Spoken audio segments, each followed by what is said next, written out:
Estoy recibiendo a Jaime Clara. ¿Cómo andás, Jaime? Gracias por la visita. Gracias a usted por la invitación. Y además, bueno, yo puedo decir también que lo escuchamos más de uno a las 6 de la mañana todos los días en Sarandí. En Sarandí, aparte trabajás en Canal 2, en fin. Periodista de larga data y de muchos medios. Pero estás acá por tu segundo libro de cuentos, en este caso, que se llama Medias Verdades. Tiene una cantidad de referencias y cosas que me hicieron pensar. Primero, arrancás con el libro dice: en recuerdo a Hugo Nantes, artista Maragato. Las historias son ambientadas en tu lugar de infancia y adolescencia, la mayoría de ellas en tu San José de Mayo natal. No sé si tu correo sigue siendo Maragato, Jaime Maragato. Jaime Maragato. Jaime Maragato. Entonces, eso me hizo pensar, bueno, ese orgullo que uno siempre ve en la gente de San José. Y después pensé, en realidad, ¿por qué lo consideramos como un orgullo especial si cualquiera ambienta las historias en su lugar? ¿Qué genera San José y qué creemos que genera? Mira, Álvaro, yo creo que lo que pasa es que uno es verdad, uno ambienta las historias de donde quiere, donde puede, donde se le ocurren, y creo que ahí están las licencias que cada uno puede elegir. Yo en el libro es un tema de escribirlas en función de las cosas que yo tenía más a mano. Por razones de tiempo, no tengo todo el tiempo del mundo para pensar y darle demasiada vuelta a las cosas. Entonces, ¿qué tenía más a mano, sobre todo para alguno de los relatos? Mi memoria, mis vivencias y mi lugar, que es San José, en muchas cosas. Pero, ¿qué genera San José? Yo creo que genera sentido de pertenencia. Yo no me considero o sea, no vivo en San José, desde el año 79 me mudé a Montevideo, me mudé al barrio acá del Canal, viví 35 años en este barrio, a 2 cuadras de acá. Y lo que pasa es que San José me formó a mí en una cantidad de cosas. Primero, soy periodista porque entré... Empezaste haciendo ya periodismo. Claro, entré a los 8 años a la radio de San José, a la única radio que había, a atender el teléfono. Y ahí ese día que entré por primera vez, yo decidí que quería ser periodista. Me definió en la educación. La escuela pública y el liceo empezaron en San José. Mis afectos, amigos, infancia hiper feliz, una familia encantadora que me generó el hábito de la lectura, como queda dicho en uno de los relatos. En fin, a mí me formó. Entonces, hablas de una tía que te acompañaba.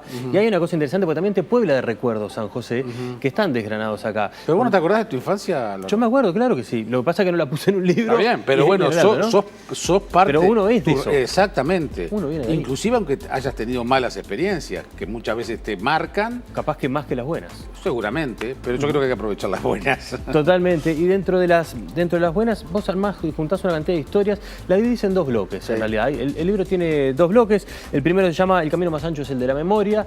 Y ahí es donde de repente vas a los recuerdos más profundos o a los más sentidos. Y entre los profundos yo encontré cosas que están pintadas con trazos sencillos, ¿no? Las caminatas, por ejemplo, por el cementerio, encontrar la tumba de Paco Espínola, a quien alguna vez viste tomando café o algo en el Club San José. No me acuerdo si era café, supongo que sí. Pero después, por ejemplo, cuando hablas del cementerio, lo pintás desde la flor que dejás en un frasco de aquellos de Veracafé antiguo, ¿no? Los altos. Ese pintar así con detalle. ¿Armar un relato es una sucesión de detalles también? Sí. ¿Qué valor le diste? Porque hay mucho detalle.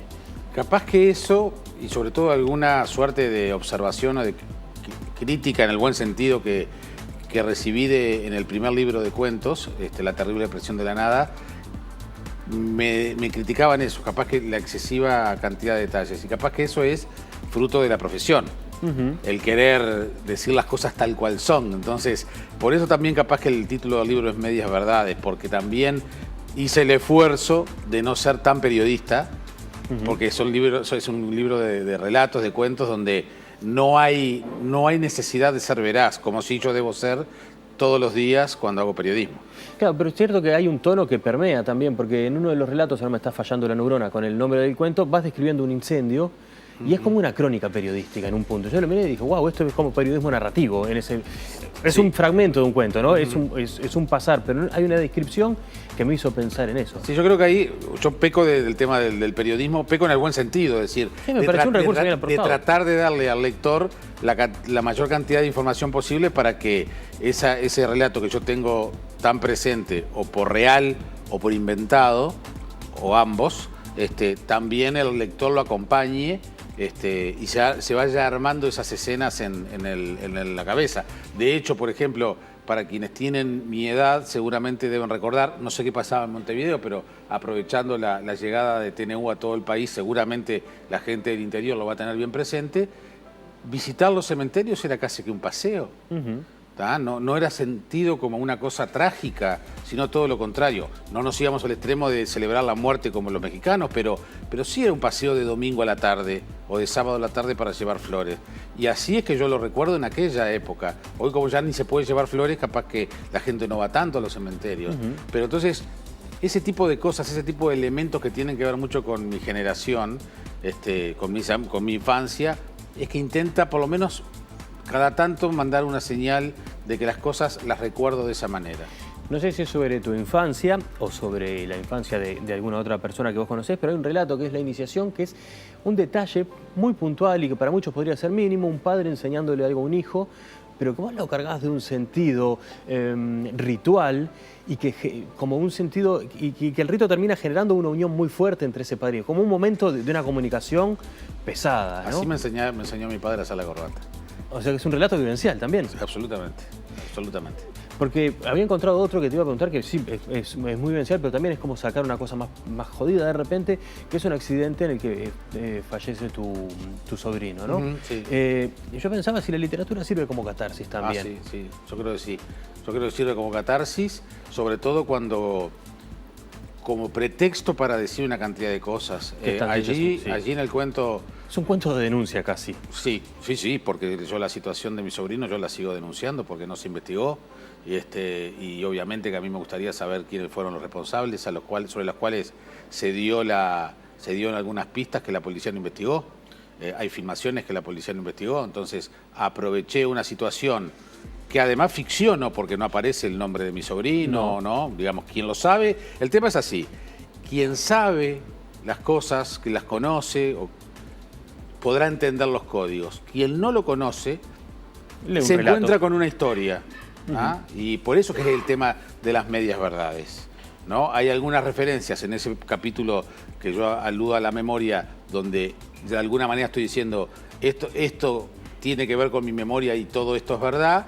Y hay otros relatos que están en un otro capítulo que se llama Miradas Singulares, donde justamente capaz que el límite entre la verdad y la ficción puede ser un poco difuso. No te digo que todo es inventado o no te digo que todo es verdad. Hay una cosa interesante, porque yo me noté sobre la segunda parte del libro de algunos cuentos que hay algo que me daba una sensación, porque no es que vos lo pongas en palabras, pero es lo que me transmitían a mí los personajes y las historias. Por ejemplo, en Aurora es quien va relatando el cuento, no importa quién, es chusma. A mí me transmite chusma. Mira, yo en el primer libro de cuentos tengo una frase que es de mi abuelo, que decía, yo no soy chusma, pero me encanta saber. Ahí va, bueno. La mujer de la fiesta inolvidable, la protagonista de la fiesta inolvidable, también tiene un costado de chusma. Es una chusma fina, regia, que va en esa de compararme. Con cogote, diría Puglia. De cogote, exacto, pero es chusma. Y el peluquero, que es otro relato, el peluquero también es chusma. Por más que es un relato totalmente distinto, que tiene una trompada en la nuca al final, el peluquero es chusma.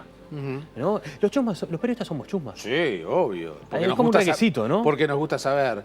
Y también el límite entre lo chusma y lo curioso también es muy difuso. Absolutamente. Ser chusma no está mal, ser chismoso quizás. Es ese problema. Hay una diferencia. Ser curioso es una cosa y andar repartiendo es otra. Exactamente. Una cosa es la curiosidad y otra cosa el chisme, el rumor y todo eso. Sí, claro, sí. Somos un poco así. Pero tampoco, perdón, no es mérito de los periodistas ni patrimonio de los periodistas. Creo que todos, por más que lo neguemos, todos somos un poco voyeur, todos somos más o menos así. Algunos lo verbalizamos, otros no. Yo creo que el periodismo surgió de la necesidad de la gente de chusmear. Sí, pero ¿y qué pasa cuando, por ejemplo, en la feria se encuentran en el puesto de la pescadería y se encuentran las vecinas? ¿No vio lo que le pasó a fulana? ¿Vio con quién sale? Del barrio. Obvio, y es lo mismo. Exactamente. Bueno, mira, dentro de eso hay uno de los relatos que me generó una gran intriga, que es Una llamada de la madrugada. Es una historia real. Les cuento más o menos. Hay un presidente que se despierta de madrugada. Por un teléfono que suena. Por un teléfono que suena y se encuentra con que tiene alguien que le dice... O sea, que nadie lo atiende y lo tiene que atender él, porque aunque sea el presidente de la República. Se imaginan quién es el presidente porque hace poco tiempo y tiene esa particularidad de haberse levantado, o yo me imaginé, capaz que estoy absolutamente errado. No te voy a decir el presidente, pero... No es actual. No es actual, perfecto. Pero fue una cuestión que me llamó la atención. Si lo leen se van a encontrar como a veces el poder es mucho más terrenal o tiene funcionamiento mucho más terrenal. El resultado de esa anécdota en la cual estuve relativamente cerca, esas cosas solo pasan en Uruguay. Totalmente. Quiero hacer, me están haciendo señas porque quiero hacer una última acotación sobre un relato uno de los cuentos que se llama Biografía del fracaso. A mí me pareció una joyita, porque me hizo acordar a Oliverio Girondo, a una cuestión de construcción al estilo Cadáver exquisito, surrealista, una cosa así, ¿no? Porque es un tono más distinto al del resto de los relatos. El otro día presentamos el libro en la Feria de Maldonado, estuvo el profesor Jorge Albistur, a quien admiro y quiero muchísimo. Y él, es más, él llegó a decir en la presentación del libro que él ni siquiera lo hubiera puesto porque está por fuera, como que se despega del resto. No pude hacer la referencia allí en la presentación, pero la hago ahora. Eso empezó siendo un poema de un libro, un viejo libro de poemas que publicó Estuario por el 2010, creo, 2011, y después por distintos motivos decidimos sacarlo. Entonces yo lo rehice como pequeño y breve relato. Yo creo que a mí una cosa que me preocupa mucho es el tema de la concisión. Si hay algo que le tengo que envidiar a Galeano es esa precisión en esas historias. Exactamente, el oficio que el tipo tenía en eso es impresionante. Y ese relato que es muy abierto y es muy subjetivo, y es interesante lo que decís de Girondo, y se me había ocurrido, me gustó mucho la brevedad y por eso lo puse. Y creo que también en un libro que pretende ser una mezcla de niveles de realidad y de fantasía, me parecía que cuadraba. Con un título muy uruguayo, Biología del fracaso. Totalmente. Jaime, muchísimas gracias por la visita. Y aviso por las dudas, la carne hiperjugosa. Hiperjugosa. Recordé, vamos a decir que Jaime además tiene una web, delicatessen.uy, se escucha sangrienta por ahí atrás. Sí, pero caliente, atenti. Acá, porque el problema es que a veces la pedí jugosa y en el centro, en el corazón del pulpón, como decía Gonzalo Delgado, está frío. Ahí te das cuenta que está mal hecho. Tiene que estar caliente en el centro, pero rojo, como la camisa que él tiene. Perfecto. Quédense con ese contexto. Visiten también delicatessen.uy, que van a encontrar una cantidad de cosas. Y arrímense a las librerías, vean Medias Verdades. Lo voy a cerrar sin darle la oportunidad de que hable, o sí, no sé. No, a ver, simplemente déjame decir cuándo, que ahora lo presento en San José. Ah, bien. En el Pago, el 4 de noviembre, el sábado 4, en el Espacio Cultural, frente a la plaza, obviamente. A las 7 de la tarde van a estar Pedro Peña y Cristina Cayorda presentándolo. Bien. Y iba a decir que es un libro familiar porque la foto de solapa del señor la hizo su compañera y las ilustraciones que tiene adentro, que están muy buenas, las hizo su cuñado. Un libro familiar también, además de todo. Gracias por la visita. Gracias.